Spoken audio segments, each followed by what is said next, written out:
Despite the messy last-minute production and lack of marketing for this movie, I was still sad because Zagged has been hyping it up for years. So going into this I had pretty high expectations. Maybe I shouldn't have. The marketing of this consisted of a single billboard, a Netflix trailer, product placement of some car and watches, cereal and apple slices. I swear I saw someone from Germany post apple slices in a bag with movie Chat Noir's face on it. Also, what the hell do cars have to do with the 10-year-olds this movie was made for? Can motherfuckers even walk at that age? I was going to make a video a few days before the premiere in France on how this is deemed to flop because Zagged didn't even try to get this movie out there. Netflix? Are you for real? It's still not out on my country's Netflix, by the way. He really said this is for the superfans. Like the production was still going literally days before the premiere. As for the movie itself, it starts with Master Fool introducing the kids watching to the Miraculous.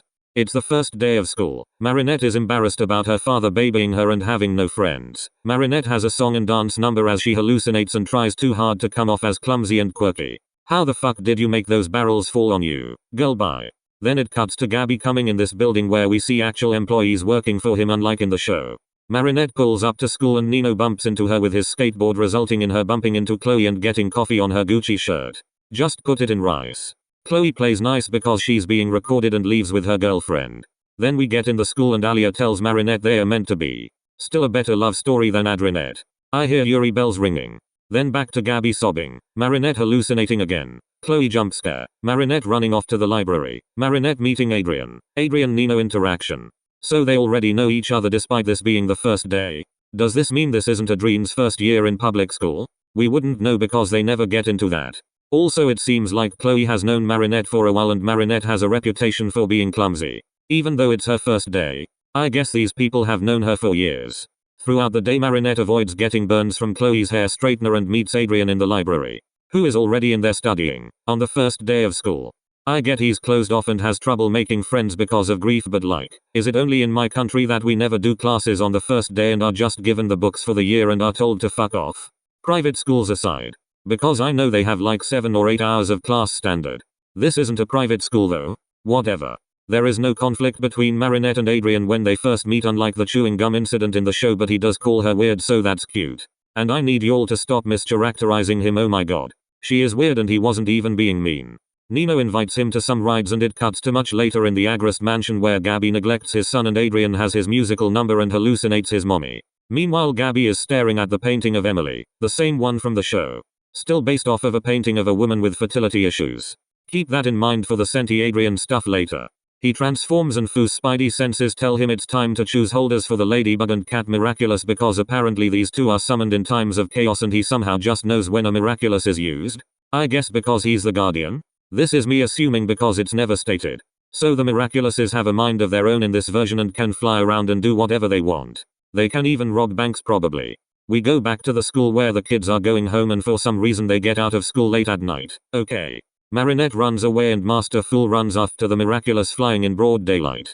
Marinette saves his creepy ass from getting hit by a car for some reason and he tells her, oh you little girl, do you want drugs? Sorry, that's not what he said. But like him screaming in her face about how they are all going to die is giving COVID extremist conspiracy theorists. So Marinette is now running away from both Chloe, who is chasing her to burn her with her curling iron, and a crazy ass old man. Marinette falls into I'm pretty sure the place Foo was in and Adrian is studying in his room but gets interrupted by the cat Miraculous that flew in. I was so confused watching this because where did the cat come from? Is it Plag who can shift into an actual cat? Also, did it stay in Adrian's room after this? None if that gets answered. Not that it's important anyway because Marinette is the main character and not him. This is emphasized by the fact that we don't even get a scene with Adrian transforming for the first time, but for her we get a whole ass song. If you can even call it that. Speaking of, we get one of my least favorite scenes from the movie, but not before some build up for the first Akuma. A dude got rejected, oh that's bad. Marinette catches the flying dusty earrings without a second thought and puts them on for some reason. Girl, you didn't even clean them. Now you're asking for an infection. As an aspiring pisser this triggered me, I don't care if they're clip-ons. Tiki opens her mouth and the movie is ruined for me. If y'all know me at all, you know I think the chosen one trope is bullshit. When I was younger, the meaning of this, especially when children are the chosen ones for life or death situations, completely flew over my head, but now that I'm older I see how fucked up it actually is to put them in such a position, and Tiki here did not help at all with covering up how messed up forcing a minor to, in her words, almost die and do it all over again is. This is why I loved The Owl House from literally the first episode, because it mocks this trope and explains why it's bullshit.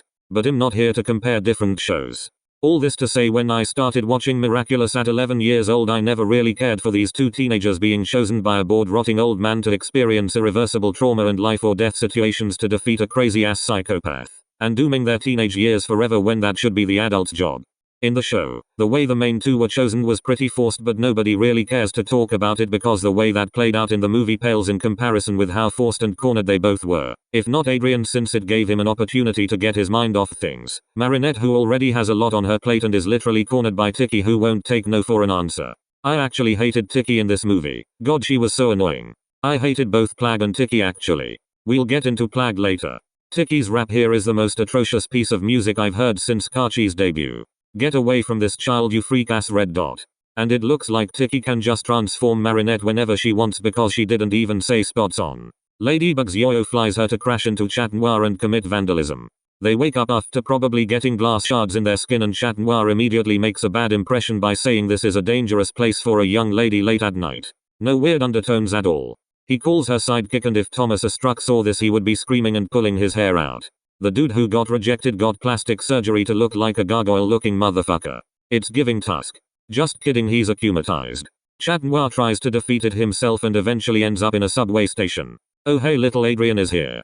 They defeat the dude and Chat Noir wakes up and falls for Ladybug as we get the first installment of Careless Whisper in this movie. And not the last. I don't know why they chose this song when Miraculous Ladybug literally has its own Careless Whisper. Then Fu shows up out of nowhere and attempts to sound cool and mysterious. Girl, shut up, you sound goofy as hell. We get silly Ladinware, and guess what? Fu doesn't train them even once in any way. Conclusion. Fu sucks and is a horrible mentor in every universe. I swear if he makes Ladybug the Guardian in the next movie with zero training, I will end him. Fu fucks off and Ladybug hates Chat Noir. Understandably so. Chat Noir sings a song and Marinette comes back home before her dad catches her absent. And time to talk about Plag. Oh, he's nasty. And that's literally his whole personality. Show Plag likes stinky cheese but is at least likable, and the writers don't overdo it with the gross factor and add in unnecessary fart jokes every time he's on screen. Did they do this just to appeal to tween boys? Oh, don't get me started. I honestly can't tell who is worse in this movie, Plag or Tiki. I'd say they're even more unlikable than Gabriel. Back to Marinette in her room. She talks to Tiki and we get a cute silly back and forth of her dissing Chat Noir and him being Delulu that I liked. Marinette says she doesn't want to be Ladybug and throws her Miraculous out the window, but it comes right back at her. Maybe if she closed the window it wouldn't come in? I don't know. I know they make Marinette's hesitation to be a superhero about being afraid and lacking confidence, but like, are we forgetting she's a literal child? Ugh. I know Miraculous wouldn't exist if they didn't ignore how unethical this is, but don't piss me off, why couldn't you choose an adult? Tiki finally gives up and we move into Gabriel with Naru. I have to say Naru's English voice does not suit him at all, like that is not my sweet Naru. Also he is completely different from the show, but that's a topic for another video. And now for the only song I liked from this movie. Keith honestly ate. I'll talk more about the music later since this is a musical. He dances with skeletons and frees prisoners. What if some of them were rapists? Oh, he doesn't care? Oh. Okay. But the song was kinda fire.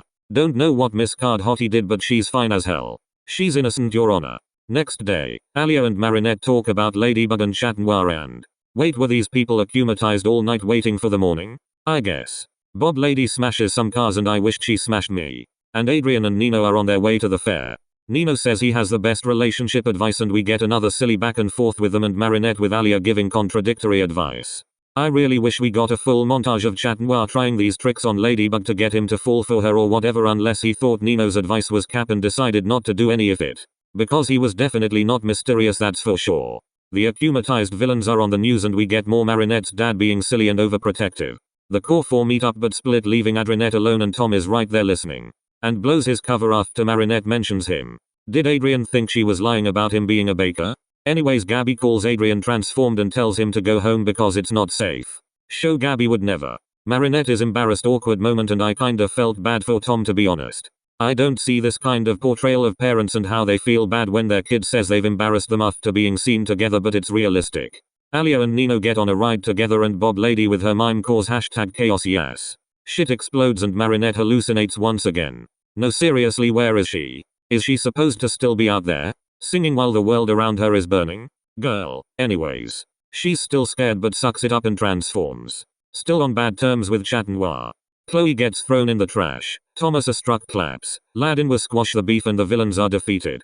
Then we get possibly the most disappointing part of the movie for me because it's literally a montage of wasted potential. Like remember the Adrianette spoilers we got a few months back with him showing her the pendant with Emily? Yeah, that was literally a 2-second clip. We don't get any Adrianette bonding or fleshing out their friendship. And I'm allowed to complain about the lack of Adrianette, not because it's my favorite ship or anything but because as a retelling I think we needed to see the dynamic of all the love square ships and not just Ladinware, which most of the focus is on. And I know we didn't get a single Ladrine scene but at this point I'm not surprised and wasn't expecting one either since last time we got one in the show was back in season 2. Q defeating villains, getting rich and famous and random ass car product placement. Get in loser we're going better writers shopping. Now for my favorite scene. Cute Ladin were fighting. Oh I won't lie this gagged me. Like staring at her lips. On the wall. Don't go but letting her go anyway. Oh period. Who are you, Ladybug? Okay when he asked this I wondered if Fu gave them this rule to keep in mind about identities and shit. Because it's literally never addressed. Like I'm surprised we never got any lines of Ladybug telling him they can't reveal their identities. So could they? Back to school, there is mention of a ball and Chloe says she'll go with Adrian despite not having a single interaction with him once throughout this whole movie. The closest they got to interacting was at the fair when she was flicking Chat Noir's fingers from the wheel.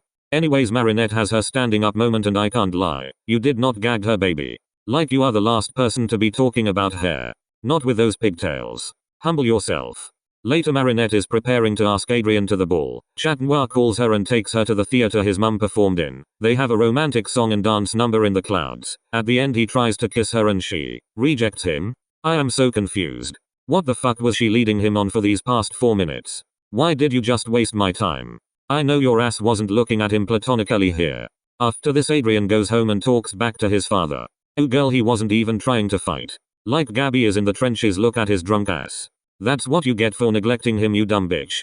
Next day Marinette gets rejected by Adrian. Love how he's always wearing his earbuds so real. Fuck the identity reveal. The only reveal I cared about was Marinette's undershirt because I was not expecting a tank top. Marinette sings once again and Gabriel akumatizes himself and burns everything. She transforms meanwhile Adrian is listening to Careless Whisper in his room. Girl not again. He should be streaming Odd Eye Circle instead. Chat Noir shows up and is unlikable once again. Does he think he's entitled to her? Like why is he being a bitch here? Your boyfriend couldn't show up? Bitch don't piss me off. Oh he was so annoying right here like Miss Girl doesn't owe you shit. So mad BC she's in love with someone else. I mean this isn't that different from how he acted in season 4.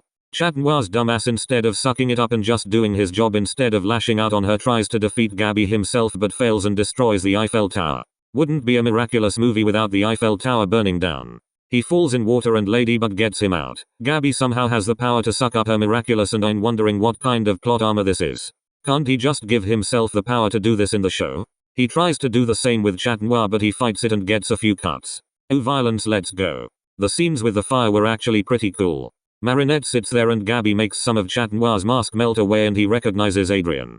Unlike show Gabriel he takes back the arson and gives up his miraculous. Adrian asks him why. We get a little Gabriel x Emily childhood sequence that my brother cried at and they hug. At this point I have to mention there are 2 different versions of this hug. The one from the movie that was leaked on the Miraculous 2 website and the one they released in theaters. The first one has a whole different meaning and it does feel more like Gabriel than the immediate hug. Like how he doesn't hug Adrian back at first. And when he does it's kind of loose and hesitant. Also they don't pay attention to Marinette in this scene so it's a one-sided reveal. And somehow Master Fool is here. Where the hell did he come from? Did he teleport? Maybe he used the horse miraculous off screen I don't know. Marinette recognizes him as the COVID conspiracy theorist / old creepy man who was chasing her and gives him the butterfly miraculous. 1 down. Ladybug stands on top of this building and fixes red damage but note that she doesn't do the iconic miraculous Ladybug. Oh I am disappointed. What's miraculous Ladybug without her miraculous Ladybug line? Also she doesn't have her lucky charm. Or maybe she doesn't Tiki didn't tell her about it because she wants to be as unlikable as possible. That's like not giving Chat Noir his cataclysm. Isn't her lucky charm the equivalent to his cataclysm? Anyways. Then Marinette goes back home to her parents. Do they know she's Ladybug? Don't know. Of course there is another time skip. Fast forward it's winter they're at prom and it seems like they didn't meet again after the final battle and Marinette just now decided to let Adrian know she knows he's Chat Noir. Reveal. They kiss. And we get the seeds for a sequel with Natalie as Mayura. And we take a look at Emily's uncovered corpse. So that was something. I guess this is seasons 1 and 2 and the sequel will be the next seasons. What Gabriel said to Natalie in the narration as she walks to Emily's body is really confusing, and another problem I had because what he says in the English dub and in the French dub is completely different. In English he tells her she's the only one he can trust his secret with and to continue what he started. Did he mean with the butterfly miraculous assuming he wouldn't have it taken away? Or did he mean her using the broken peacock miraculous on Emily's chest? Girl. What the hell is wrong with him? Also, was B arrested? Oh, can't wait for a jail visit scene in the sequel. And speaking of peacock miraculous. Seems like Adrian is a senti here too. Nice.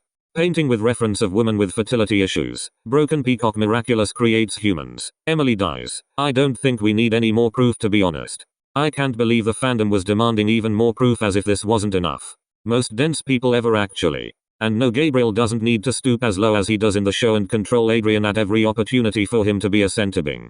Stop having maggots for brains, thanks. Now, since this is a musical, let's talk about the songs.